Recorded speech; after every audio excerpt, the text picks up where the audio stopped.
Hey everyone, this is Dylan, and today I have a movie review for you guys. So the movie I'm reviewing today is Scream 4. So I just recently did a review of Scream for its 25th anniversary, and I know that the new movie is coming out soon, and I wanted to do another Scream review, and the Scream 4 movie is one that I have watched the least of any of the Scream movies.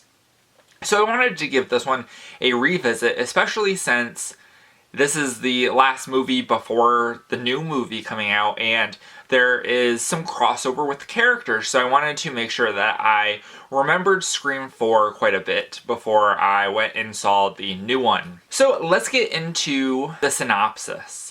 So we find Sydney is back in Woodsboro after writing a book, and this is the last stop on her book tour. Just as she gets to Woodsboro, killings start happening with somebody dressed up as Ghostface. And now Sydney, Gail, and Dewey have to come back together and try to not only survive, but figure out who is doing the killings and basically protect their families. And that's where I'm going to leave the synopsis. So let's talk about the cold open of this movie. This is the most meta of the cold openings so far. I wasn't like a super big fan of this cold open. Basically, it's doing the movie within a movie within a movie scenario. And I think my biggest complaint about this is we only had really 2 huge stars of the 6 stars that were in this opening cold open. And I would say that the biggest stars were Anna Paquin and Kristen Bell, who were from True Blood and Veronica Mars, respectively. I like some of the things that happened in the cold open, but I definitely think that it might be the weakest of the cold opens of the first 4 films. One of the other things that I liked and didn't like was the dialogue. I felt like some of the lines were great, some of the lines were really good, and some of the lines were pretty bad. Some of the dialogue just seems like it was off, and that might be because Kevin Williamson wrote an entire script and then he had to leave to go back to do the Vampire Diaries. And basically his script got rewritten and we don't really know what was Kevin Williamson's and what was... I think Aaron Kruger did some of it, Wes Craven did some of it, and then I think somebody else did some more of it. So we don't really know what changes there were, but some of this dialogue was pretty bad. One of my favorite lines, which I don't know who wrote this one, but one of my favorite lines in this is, it's like being on Top Chef with Jeffrey Dahmer. That's hilarious, and I just loved that line. I think one of the people who had some like weird dialogue things was Courtney Cox. I think that Gail had some really good zingers, but some of her other dialogue was just a little too off character for me. So I'm not quite sure what that was all about. One of the things that this movie benefits from rewatching is this movie was so ahead of its time. And this movie is dealing with streaming. This movie is dealing with social media and internet fame. And I would say, especially in the last 5 years, streaming has become blown up and has been like crazy. We also have social media, which is like also super crazy. Like, we get people that are famous on social media for basically doing nothing, and that's basically what this movie is critiquing. And it was so interesting that Kevin Williamson and Wes Craven saw that and they were like, this is probably where things are gonna go. And I think that is really crazy, because this came out in 2011 and that was when I was in high school and social media was just kind of like there. Like, people weren't really using it all that much, and just in the past 10 years it's like exploded. So it's really interesting to see that they were so ahead of the curve, and at the time of this being released, people were like, oh, I don't like it because of the social media stuff, this is so unrealistic. And then fast forward to today, and it's like, this was like spot on with all the stuff that happens. So it's really interesting, and I really do like this movie because of how ahead of the time it was and how relevant it is to today. So it's a new decade, new rules is like their little tagline. And this movie is taking a real like remake approach to like its meta commentary. And I don't know. I don't know how I feel about that, because this movie clearly isn't a remake of the original Scream. It is more of a reboot, but remakes were the thing that was all the craze in between Scream 3 and Scream 4, so I think that it makes sense that they're critiquing remakes, but I don't know, I just think that the semantics is a little weird there, and that this movie is technically more of a reboot than it was a remake. And I think that this new movie is also a reboot, so I will be interested to see what Scream 5 decides to officially do.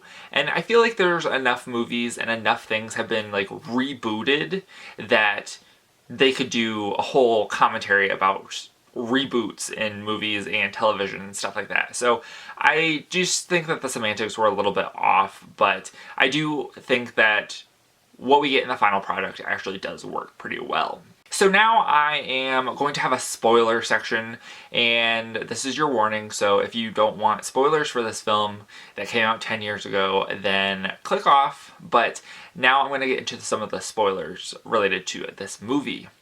So, Kirby. Kirby is probably the best new character that we had in this movie.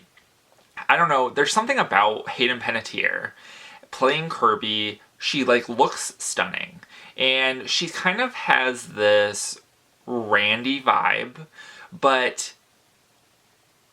it's not annoying like Randy was. Randy was a little bit annoying and was just like not the best character, and Hayden Panettiere kind of like does her own thing, and I really do appreciate that, and I think that the fans have rightfully liked Hayden Panettiere, and we don't know if she survived or died the night of the massacre in Scream 4.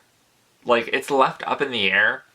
I don't know, and I think that's highly unlikely, that Hayden Panettiere will show up in Scream 5. I think it'll be interesting if she does.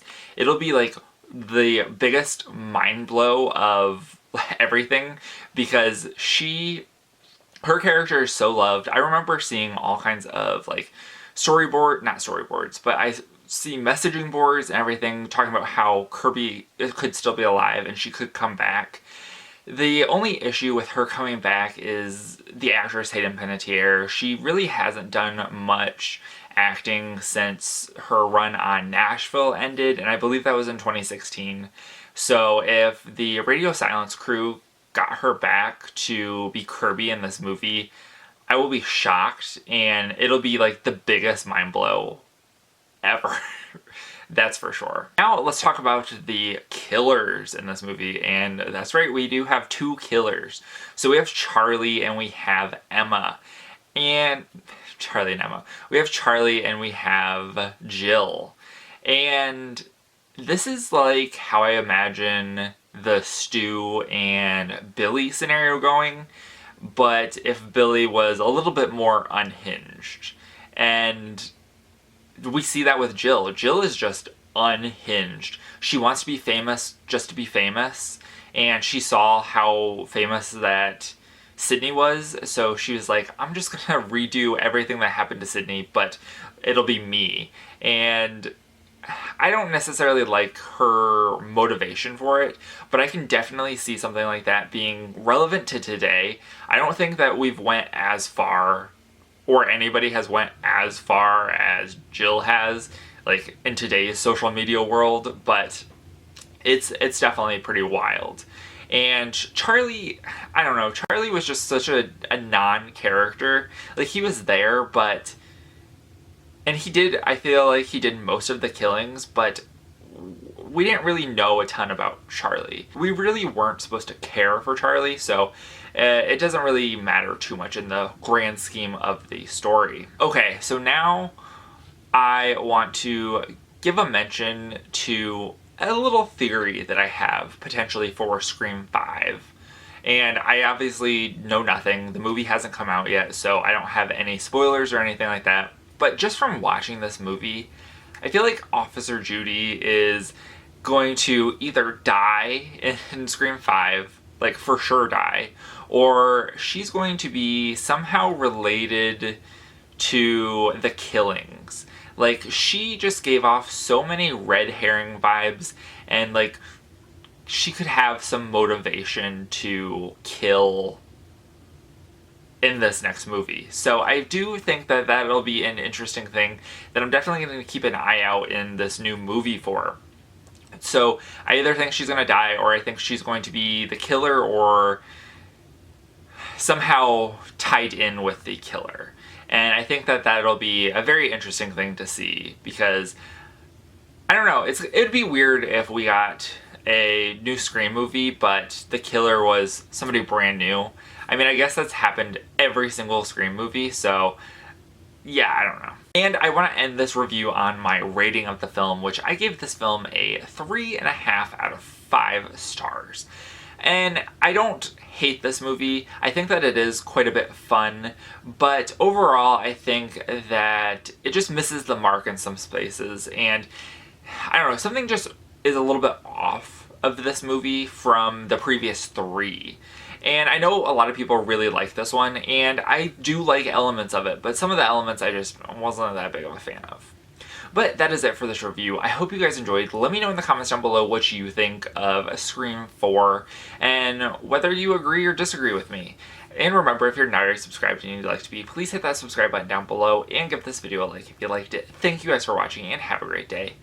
Bye.